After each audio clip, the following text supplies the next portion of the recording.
Panorama group, जो सोचता है वो करता है। नमस्कार, भारत लाइव देख रहे हैं आप और ये भीतर की बात है, जहां पर चर्चा होती है बिहार के राजनीतिक गलियारे और देश भर के राजनीतिक हलचलों पर। बिहार में इन दिनों सीट बंटवारे को लेकर मामला काफ़ी ज़्यादा बढ़ चुका है। राजद जदयू में ठन चुका है सीटों के बंटवारे को लेकर। देखिए, इंडिया गठबंधन में भी सीटों के बंटवारे पर अभी मामला उलझता चला जा रहा है। कांग्रेस राजद में सीटों के बंटवारे को लेकर बात बढ़ रही है। हालांकि जदयू ने अपने कैंडिडेट के लिस्टों को फाइनल कर लिया है। ये लिस्ट अब धीरे धीरे राजनीतिक गलियारे में दौड़ने लगी है। देखिए, 17 और 16 पर चर्चा चल रही है, क्योंकि 17 सीटों पर पिछली बार जदयू ने चुनाव लड़ा था, 16 सांसद जीत के आए थे और अब इस बार भी नीतीश कुमार किसी भी कीमत पर अपने 16 सांसदों को जो है वो लोकसभा क्षेत्र से हटाना नहीं चाहते, क्योंकि जीती हुई बाजी जो है वो नीतीश कुमार हारना नहीं चाहते हैं। ऐसे में वैसी सीटों पर लालू प्रसाद यादव की नज़रें हैं। जब 2019 में नीतीश कुमार एनडीए में थे, तब राजद को करारी हार मिली थी। भीतर की बात में आज इसी विषय पर चर्चा होगी कि गेटिंग सेट हो चुका है, लिस्ट अब आउट हो रहा है। चलिए बाबा किससे जुड़ते हैं भीतर की बात में। बाबा, चर्चा कल से हम राजनीतिक गलियारे में सुन रहे हैं कि राजद और जदयू में सीटों के बंटवारे को लेकर काफ़ी मामला जो है उलझ चुका है। कांग्रेस को कह दिया है कि आपको सीट चाहिए तो जाके राजद से बात कीजिए, हमने अपना सीट फाइनल कर लिया है। लेकिन क्या जो फाइनल लिस्ट नीतीश कुमार ने किया है, राजद उस पर मानेगी कि नहीं मानेगी? रत्नेश, एक बार फिर से आप याद कीजिए, आप ही के साथ मैं कर रहा था खबर आज से 4 दिन पहले, तो मैंने क्या कहा था कि नीतीश दोनों हाथों में लड्डू रखते हैं। मैंने ये बात कहा था कि नीतीश कुमार अपनी सीटें रख करके और सीधे राष्ट्रीय जनता दल के पाले में गेंद फेंक देंगे। अगर वो INDIA गठबंधन में रहते हैं तो सीधे वो राष्ट्रीय जनता दल लालू प्रसाद के पाले में गेंद फेंकेंगे और कहेंगे बाकी लोगों से आप निपट लीजिए, मेरा सीट तो ये फिक्स हो गया। लेकिन बात यही नहीं है रत्नेश, बात इससे बड़ी है कि नीतीश कुमार को लेकर के हम पिछले 2-3 दिन से कह रहे हैं कि दोनों खेमे में नीतीश के लिए सीटें रिजर्व है।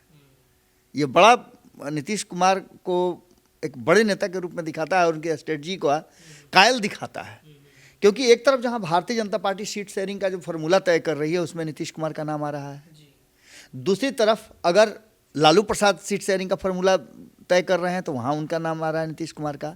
लेकिन अगर दोनों खेमे में नहीं है नीतीश कुमार, तो नीतीश कुमार के सीटों पर कैंडिडेट उतारने की बात चल रही है। आप समझिए कि किस तरह का खेल चल रहा है यहाँ। ये खेल जो है एक अलग तरह के 2024 के चुनाव की तरफ इशारा कर रहा है।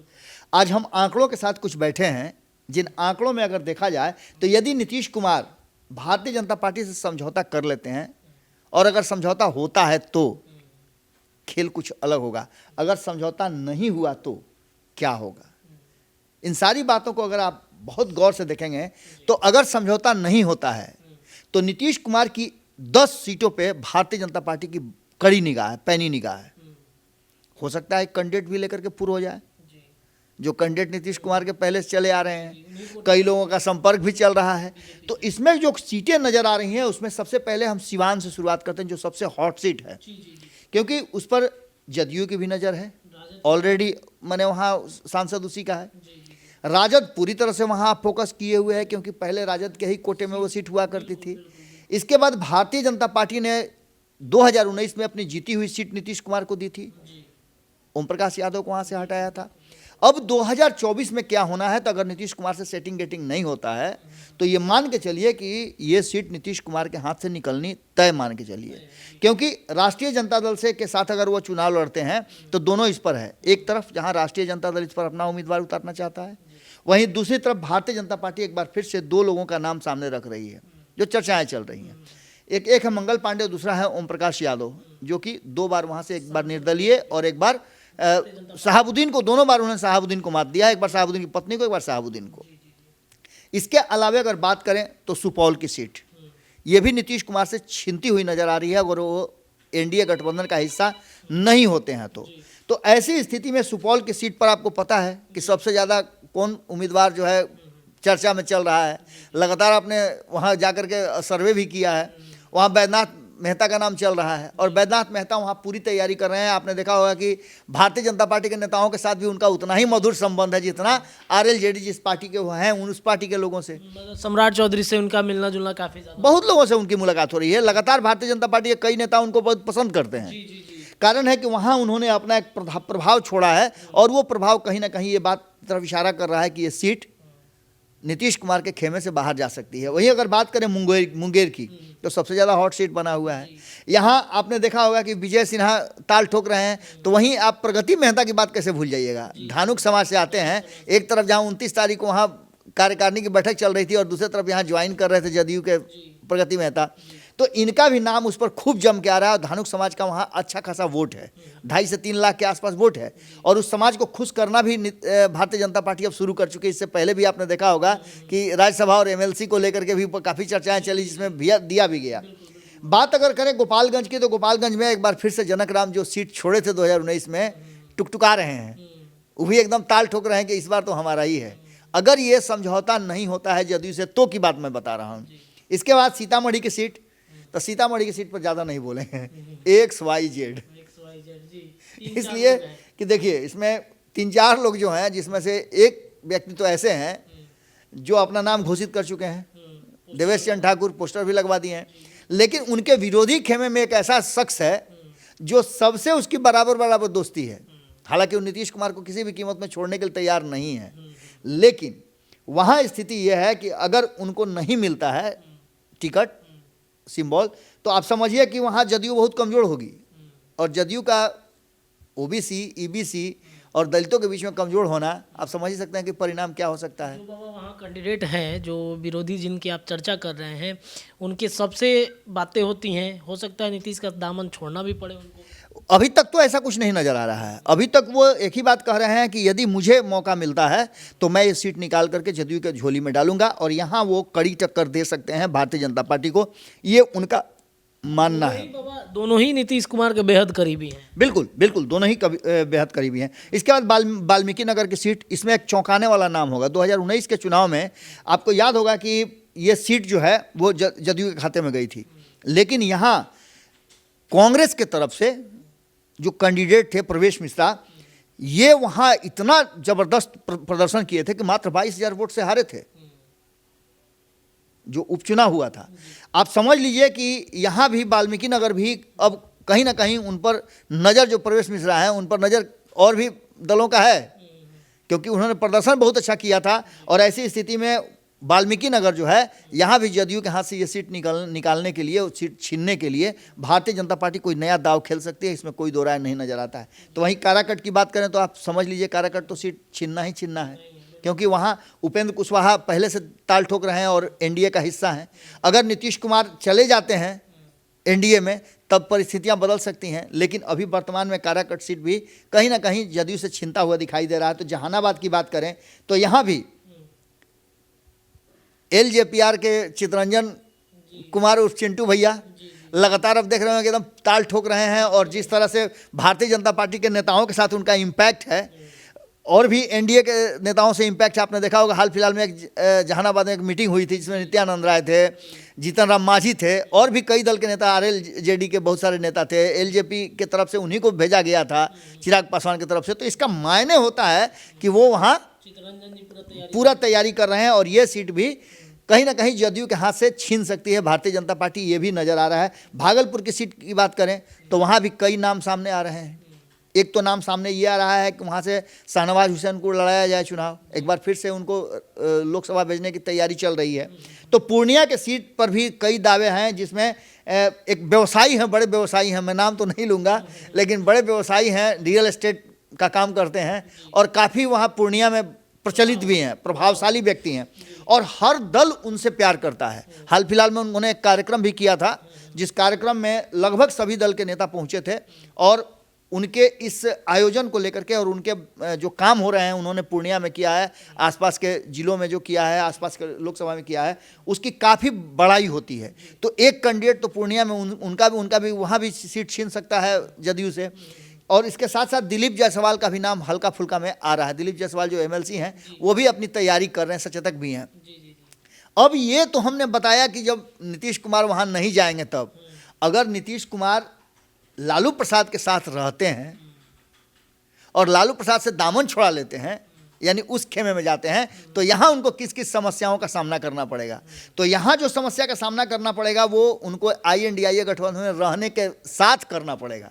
यहाँ से जाने के बाद तो उनको ताकत भाजपा की भी मिल जाएगी और अन्य दलों की भी मिल जाएगी। ऐसी स्थिति में वो लालू प्रसाद पर दबाव बना सकते हैं। 2019 में जैसा हुआ था कि 0 पर बोल्ड कर दिया था राष्ट्रीय जनता दल को। अब यहाँ की स्थिति अगर देखिए तो कांग्रेस पूरी तरह से 9 से 10 सीटों पर अड़ी हुई है। नीतीश कुमार 17 सीट लेकर के तैयार हैं कि भाई 17 में से 1 सीट हम कम नहीं कर सकते हैं। तो अब 23 सीट जो बचता है उसी पर न फैसला होना है। तो क्या लालू प्रसाद इतना सेक्रीफाइस करने के लिए तैयार हैं? लालू प्रसाद के पास, हालांकि एक बात कहा जा सकता है कि उनके पास खोने के लिए कुछ भी नहीं है, एक भी सीट जीते हुए नहीं है, तो जो भी उनको आएगा वो प्लस पॉइंट होगा। लेकिन लालू प्रसाद नीतीश कुमार से बहुत ज़्यादा कम सीट पर समझौता कर लें, ये संभव नहीं लगता है। तो ऐसी स्थिति में यहाँ सीट शेयरिंग का फॉर्मूला भी उलझ रहा है। इसके अलावे कुछ ऐसी सीटें हैं जिस पर लालू प्रसाद की कड़ी नज़र है। जो मतलब 2019 में जो हारे थे वो जीतना चाह रहे हैं। बिल्कुल, एक तो बहुत करीब है नीतीश कुमार के सारण का क्षेत्र। सारण की सीट तो हालांकि भाजपा के खाते में है, तो उस सीट पर उनकी नज़र है लालू प्रसाद की। यहाँ से वो अपने उम्मीदवार उतार सकते हैं। पाटलिपुत्रा, जो उनकी बेटी लगातार हारती आ रही है और लालू प्रसाद को भी उन्हीं के शिष्य, उन्हीं के साथी रंजन यादव ने मात दिया था, ये भी एक सीट उनके दिल के बहुत करीब है। अररिया की सीट जो अभी भाजपा के ही खाते में है, ये सभी सीटें भाजपा के खाते में है। उजियारपुर भाजपा के खाते में है, बक्सर भाजपा के खाते में है। लेकिन गोपालगंज की सीट पर लालू प्रसाद की नज़र है। गोपालगंज सीट जो है वो अभी जदयू के खाते में है। मतलब अपना गृह जिला लालू प्रसाद यादव नहीं छोड़ना चाहते। फुलवरिया उसी क्षेत्र में आता है। और पिछली बार आपको याद होगा कि जब तेजस्वी यादव गए थे अपनी पत्नी के साथ, तो उन्होंने दावा भी किया था, थावे मंदिर में पूजा भी किए थे, और पूजा के बाद उन्होंने क्या कहा था कि मेरे पिताजी का क्षेत्र है, मेरी माता का क्षेत्र है, इसलिए इस क्षेत्र पर मेरी विशेष निगाह रहेगी। अब बहुत सारा योजना भी उन्होंने दिया था। थावे मंदिर को मतलब एक पर्यटन क्षेत्र बनाने के लिए उन्होंने करोड़ों रुपए का दिया है योजना। तो ये एक सबसे बड़ी बात है। इसके अलावे आप जहानाबाद की सीट को कैसे भूल जाइएगा। जहानाबाद की सीट पर जदयू के साथ लड़ाई में बहुत कम वोटों से हारे थे, तो ये भी एक सीट उनके निगाह में है। इसके अलावे भी 3 ऐसी सीटें हैं जिस पर वैशाली की सीट, जो पारंपरिक सीट रही है राष्ट्रीय जनता दल की, इस सीट पर भी उनकी नज़र है। इसके लिए भी वो अपना कैंडिडेट तैयार कर रहे हैं। हाजीपुर की सीट, इस पर भी वो अपना कैंडिडेट तैयार कर रहे हैं, चूँकि रिजर्व सीट है और लगातार वहाँ से राष्ट्रीय जनता दल लड़ता रहा। सारण, तमाम जो सीट है उस पर राजद की निगाहें रहती हैं। अब इन सारी बातों के साथ साथ भाजपा और लालू की सेटिंग गेटिंग में जदयू की सीट पर कैंडिडेट जो फाइनल हो रहा है, इसका पूरा का पूरा लिस्ट हमने आपके सामने रख दिया, जो लिस्ट हमारे तक मतलब घूमते फिरते आई थी। अब इन बातों पर कैसे मुहर लगेगी, तो इस बात से आप अंदाजा लगा सकते हैं कि नीतीश कुमार करेंगे क्या। हम ये जनता पर छोड़ते हैं कि नीतीश कुमार करेंगे क्या। हम कुछ बयान जो है उसको कोट कर रहे हैं। जैसे केसी त्यागी का बयान, केसी त्यागी से पूछा गया कि सीट शेयरिंग का फॉर्मूला तय हो गया है, तो उन्होंने कन्नी काटी, जबकि कहा यह जा रहा है कि सीट शेयरिंग का फॉर्मूला पूरी तरह से तय हो गया है। और उनसे पूछा गया तो इस पर से अलग, हालांकि और बातों पर उन्होंने मुहर लगाई। उन्होंने भाजपा के दोस्ती पर मुहर लगाई, नीतीश कुमार के संयोजक नहीं बनने पर मुहर लगाई, ये सारी बातें वो कर रहे हैं। लेकिन सीट शेयरिंग के समझौते पर वो चुप्पी साध लेते हैं। बात अखिलेश यादव की करें तो अखिलेश यादव ने 9 से 10 सीटों पर कांग्रेस को फिक्स कर दिया है। 80 में से 9-10 सीट, तो क्या कांग्रेस वहाँ मानेगी बात? एक कारण यहाँ भी है। अब ऐसी स्थिति में नीतीश कुमार के लिए विकल्प क्या होगा आप समझ ही सकते हैं। क्योंकि नीतीश कुमार भी फूलपुर, फलानापुर, ठेकानापुर जो कर रहे हैं, अपने लड़े चाहे नहीं लड़े, उनको भी वहाँ 2-3-4 सीट चाहिए ना, जो बिहार से जुड़ा हुआ है। ये एक बात। पश्चिम बंगाल में ममता बनर्जी की बात करें तो 42 में से 5 को सीट पर खूंटा ठोक दिए हैं कि 5 से 1 को सीट इधर उधर न देंगे। उसमें भी कल ईडी वाला जो मामला हुआ, उसमें कांग्रेस ने बढ़ चढ़ करके अपनी भागीदारी निभाई और कहा कि बहुत गलत हुआ है। अधीर रंजन चौधरी ने बयान दिया था कि अब क्या मतलब जो सांप्रदायिक संस्था है उस पर आप हमले करके क्या साबित करना चाहते हैं। तो इसका सीधा मतलब आप समझ सकते हैं कि क्या होने वाला है। निश्चित रूप से दोनों के बीच में टकराव है। और ममता बनर्जी ने एक ऐसा गोटी फेंका था, चौथी जो बैठक हो रही थी इंडिया गठबंधन की, उसमें मल्लिकार्जुन खड़गे का नाम लेकर के उसने खेले भंडोल कर दिया है। कहीं ना कहीं INDIA गठबंधन में जो विवाद मचा हुआ है उसके पीछे का कारण ममता बनर्जी ही हैं। ममता बनर्जी राजनीतिक रूप से काफ़ी परिपक्व हैं, वो जानती हैं सारी बातों को, और उन्होंने इसीलिए यह दाव खेला भी था।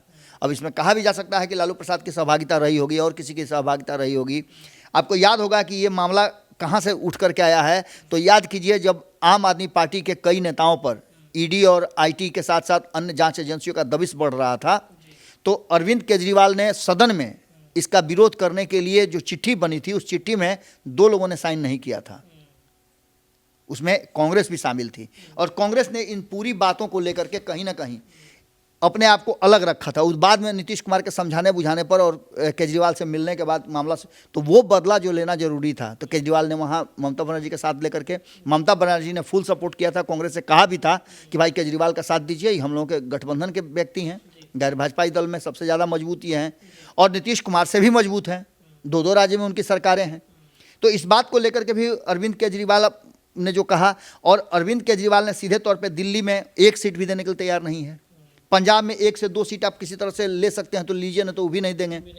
इसके अलावे पश्चिम बंगाल की बात हमने बता दिया, दिल्ली की बात बता दिया, पंजाब के, मध्य प्रदेश और महाराष्ट्र में भी इसी तरह की बातें होने जा रही हैं। यहाँ भी आसान नहीं होगा। हिंदी पट्टी के क्षेत्रों में खास करके, झारखंड की बात कर लें तो झारखंड में भी स्थितियाँ बहुत विकट हैं, क्योंकि यहाँ राष्ट्रीय जनता दल को भी सीट चाहिए, जनता दल यूनाइटेड को भी सीट चाहिए। हम लोग 2-3 दिन से लगातार कर रहे हैं कि नीतीश कुमार 21 तारीख को वहाँ जा रहे हैं एक बड़ी बैठक करने के लिए। इसके अलावे आप महाराष्ट्र की बात करें तो वहाँ भी जो चल रहा है, वहाँ 3 दलों का जो गठबंधन, उसको भी लेकर महाविकास आघाड़ी, उसको भी लेकर के जो स्थितियाँ सामने आई वो आपको समझ में आ गया होगा। टूट गया पूरी तरह से, बिखर गया शिवसेना, पूरी तरह से बिखर गया एनसीपी, अब वहाँ बहुत कमज़ोर हुई है, तो सभी अपना अपना वहाँ सिक्का जमाना चाहेंगे। यहाँ भी स्थितियाँ बिल्कुल उलट हो रही हैं। ये सारी स्थितियाँ इस बात की तरफ इशारा कर रही हैं कि बिहार से जो ज्वार भाटा उठा है सीट शेयरिंग का, वो पूरे देश भर में घूमेगा और यहाँ भाजपा और लालू की सेटिंग गेटिंग जो है उसमें कहीं ना कहीं नीतीश कुमार पूरी तरह से पैक नज़र आ रहे हैं। उनको संकुचित करने की बात चल रही है। अगर हम कल जो खबर किए थे कि नीतीश कुमार के साथ जो भारतीय जनता पार्टी ने ऑफर दिया है, जिसकी सुगबुगाहट भी नजर आने लगी है, अगर वो फाइनल हो जाता है तो नीतीश कुमार की प्रतिष्ठा भी बचेगी, नीतीश कुमार का पार्टी भी बचेगा और नीतीश कुमार के कैंडिडेट भी बच जाएंगे। इसके साथ साथ नीतीश कुमार को अपनी 16 में से 3 सीटों की कुर्बानी देनी होगी। वो एकदम कन्फर्म है, वो एकदम कन्फर्म है। उनके हाथ से सुपौल निकल रहा है, काराकट निकल रहा है और संभवतः वाल्मीकि नगर उनके हाथ से निकल रहा है। इसके अलावा 1-2 सीटें और अदला बदली हो सकती हैं, जिसमें जैसे आप जहानाबाद की सीट का कर लीजिए तो जहानाबाद की सीट की जगह पर कुछ और सीट दिया जा सकता है, नवादा की सीट ट्रांसफ़र किया जा सकता है। ये सब कुछ मिला जुला करके नज़र यही आ रहा है कि नीतीश कुमार के लिए बेहतर विकल्प अगर कुछ होगा तो वो जो चर्चाएं चल रही हैं कि भारतीय जनता पार्टी के साथ जो नीतीश कुमार का सामंजस्य बैठेगा, गठबंधन अगर होता है, तो ऐसी स्थिति में नीतीश कुमार के लिए विकल्प सबसे बेहतर यही होगा। वहाँ बहुत कुछ पाने के लिए है और इंडिया गठबंधन में खोने के लिए बहुत कुछ है नीतीश कुमार के पास। तो इंडिया गठबंधन में नीतीश कुमार को गंवाने के लिए बहुत कुछ है, लेकिन भारतीय जनता पार्टी में अगर नीतीश आते हैं तो बहुत कुछ उनको फ़ायदा मिल सकता है, क्योंकि 2019 की परिस्थितियां आप सब याद कीजिए। 2019 में क्या हुआ था, एनडीए गठबंधन में जब नीतीश थे तो उनकी कितनी सीटें उनके हाथों में बच गई थी। हालांकि सीटों के बंटवारे पर लालू और जदयू में जिस तरीके से घमासान मचा हुआ है, आने वाले दिनों में मुझे लगता है कि ये घमासान एक बड़े आंदोलन, एक बड़े टूट की वजह भी बन सकती है। फिलहाल भीतर की बात में इतना ही। दिन भर चर्चाएं बिहार के राजनीतिक गलियारों की देखने के लिए भारत लाइव को देखते रहिएगा। बहुत बहुत धन्यवाद। पनोरमा ग्रुप, जो सोचता है वो करता है। अगर ये वीडियो पसंद आई और वह बिहार के राजनीति और बिहारियत से सरोकार रखेनी तो सब्सक्राइब बटन दबा के चैनल के सब्सक्राइब कर ली। ओजे एगो घंटी बा, ओकरा बटन दबा देला से कुल सटीक और मारक खबर रुआ मुफ्त में मिल जाई। अगर रुआ पत्रकारिता के हमनी के नया प्रयोग में सहयोग कर चाहतानी तो ज्वाइन बटन दबा दी। पेटीएम नंबर नोट कर ली 9386816700। धन्यवाद।